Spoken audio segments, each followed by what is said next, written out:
Hello viewers, welcome back to history lessons. आज जो हम पढ़ेंगे वो है पत्र लेखन और हम ये देखेंगे कि पत्र लेखन कितने प्रकार के होते हैं और हम उसको अपनी परीक्षा में कैसे अच्छे से लिख सकते हैं ताकि हमें उसके लिए पूरे मार्क्स मिले। पत्र लेखन शुरू करने से पहले आप इस चैनल को लाइक करना ना भूलें, शेयर करना ना भूलें और सब्सक्राइब करना ना भूलें। तो पत्र लेखन पहले हम देखेंगे कि कितने प्रकार के होते हैं।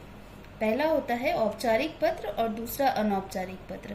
औपचारिक पत्र का मतलब होता है जो हम सरकारी दफ्तरों में इस्तेमाल करते हैं या फिर सरकारी कामों के लिए इस्तेमाल करते हैं, जो स्कूल, ऑफिस या फिर गवर्नमेंट के काम में आता है। और अनौपचारिक पत्र जो हम अपने माता पिता या फिर अपने बंधु मित्र को भेज सकते हैं। ये हो गया औपचारिक और अनौपचारिक पत्र। अब हम पहले ये सीखेंगे या फिर ये समझने का प्रयास करेंगे कि इनके मार्क्स कैसे मिलते हैं आपको एग्जाम में। तो इस तरफ आप देख सकते हैं कि यहाँ पे मार्क्स डिस्ट्रीब्यूशन कैसे किया हुआ है आपके पत्रों के लिए। पहला हम देखेंगे औपचारिक पत्र का। यहाँ पे आप पहले लिखेंगे दिनांक। दिनांक मतलब डेट, जिस तारीख को आप पत्र लिख रहे हैं उस दिन का आप डेट लिखेंगे। उसके बाद होगा सेवा में। सेवा में यानी आप जिसको पत्र लिख रहे हैं वो। फिर यहाँ पे आप प्रीति भी लिख सकते हैं। फिर माननीय, माननीय महोदय या फिर श्रीमान, श्रीमती, ये लिख सकते हैं। फिर उसके बाद आता है आपका पत्र भेजने वाले को पता, मतलब आप जिसको भी पत्र भेज रहे हैं, जैसे अपने प्रधानाचार्य को अगर पत्र भेज रहे हैं तो यहाँ पे आपका स्कूल का एड्रेस आ जाएगा। किसी सरकारी दफ्तर में लिख रहे हैं तो यहाँ पे सरकारी दफ्तर का एड्रेस आ जाएगा। फिर आता है आपका, ये औपचारिक पत्र में होता है विषय, कि आप किस विषय में पत्र लिख रहे हैं, आपका विषय क्या होगा पत्र लिखने का।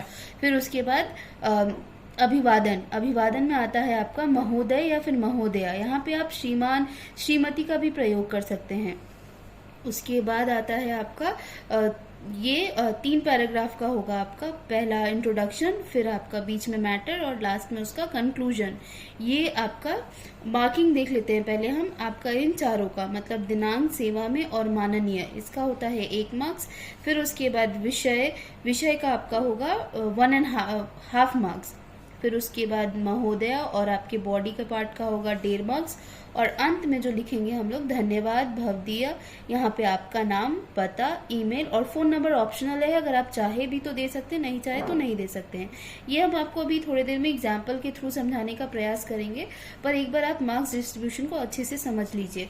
और अगर आपका ग्रामेटिकल कोई मिस्टेक नहीं है, व्याकरणिक कोई समस्या नहीं है, अगर आपके लिखने में कोई असुविधा नहीं है, आपका हैंड राइटिंग अच्छा है, तो उसके लिए +1 आपका एक्स्ट्रा 1 मार्क्स मिलेगा, जिसको मिला के आपका औपचारिक पत्र का ये हो गया 5 मार्क्स। तो अभी हमने देखा औपचारिक पत्र का मार्क्स डिस्ट्रीब्यूशन और अब हम देखेंगे अनौपचारिक पत्र का मार्क्स कैसे डिस्ट्रीब्यूट होता है। सब उसमें सेम ही होता है जैसा हमने औपचारिक पत्र में देखा, बस एक बात याद रखिएगा कि अनौपचारिक पत्र में विषय नहीं होता है। बाकी जो जैसा आपने औपचारिक पत्र में देखा है वैसा ही होता है। आप यहाँ देख सकते हैं, पहले दिनांक आएगा, फिर आदरणीय पिताजी, माताजी, या फिर अगर आप अपने मित्र को लिख रहे हैं तो मित्र का नाम, फिर मित्र को या अपने घर का पता लिखेंगे यहाँ पे इनका। और उसके बाद सादर प्रणाम या फिर प्रिया, किसी को भी अगर पत्र लिख रहे हैं उसका नाम, प्रिया के बाद उसका नाम। और अगर अपने से बड़ों को लिख रहे हैं तो सादर प्रणाम। इनका हो जाता, इस 4 का हो जाता है आपका 1 मार्क्स। उसके बाद यहाँ पे जैसे एक और यहाँ पे थोड़ा अलग है कि औपचारिक पत्र में हमने देखा था कि बॉडी के पार्ट का सिर्फ 1 मार्क्स होता है, पर अनौपचारिक पत्र में इसका उल्टा है, क्योंकि आप बॉडी को थोड़ा बड़ा लिखेंगे, इसमें ये वाला मैटर थोड़ा बड़ा लिखना होता है, इसलिए ये 2 मार्क्स का होगा। तो ये याद रखिएगा कि ये थोड़ा बड़ा होगा। उसके बाद आपका पुत्र, जो भी जिसको भी पत्र लिख रहे हैं, आपका उनसे जो संबंध है यहाँ पे आप वो लिखेंगे। आपका पुत्र, आपका मित्र, आपका भाई, आपकी बहन, जो भी आपका रिश्ता हो उनसे जिसको पत्र लिख रहे हैं वो। और फिर आपका नाम, यहाँ पे जो भी आपका नाम होगा यहाँ पे आप अपना पूरा नाम लिखेंगे। फिर आपका पता, आपका ईमेल, आपका phone number. Phone number optional है, अगर आप चाहे तो भी लिख सकते हैं, नहीं चाहे तो भी लिख सकते हैं। तो ये हो गया 1 मार्क्स का।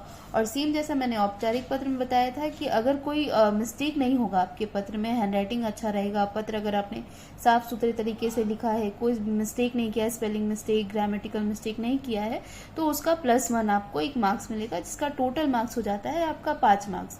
तो अगर ये आप लोग फॉलो कर लेते हैं, सिर्फ ये एक फॉर्मेट जो मैंने दिखाया औपचारिक पत्र के लिए और अनौपचारिक पत्र के लिए, तो इससे भी आपको एक क्लियर हो जाता है आपका माइंडसेट कि आपको पत्र कैसे लिखना है या फिर एग्जाम में कैसे प्रेजेंट करना है। अगर आप सिर्फ इस फॉर्मेट को भी फॉलो कर लेते हैं तो आपको मतलब 4 मार्क्स तो आपको मिलेंगे ही, और अगर थोड़ा साफ सुथरा लिखने का प्रयास करते हैं तो आपको 5 पे 5 भी मिल सकते हैं। ये एक बहुत स्कोरिंग पॉइंट है आपका हिंदी में पत्र लेखन, जिसमें आप पूरा मार्क्स ले सकते हैं, मतलब 5 आउट ऑफ 5 आपको मिल सकता है।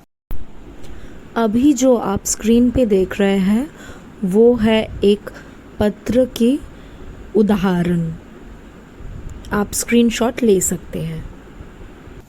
आपका बहुत बहुत धन्यवाद इस वीडियो को देखने के लिए, और प्लीज़ चैनल को लाइक करना, सब्सक्राइब करना और शेयर करना मत भूलिएगा। Thank you for watching the video.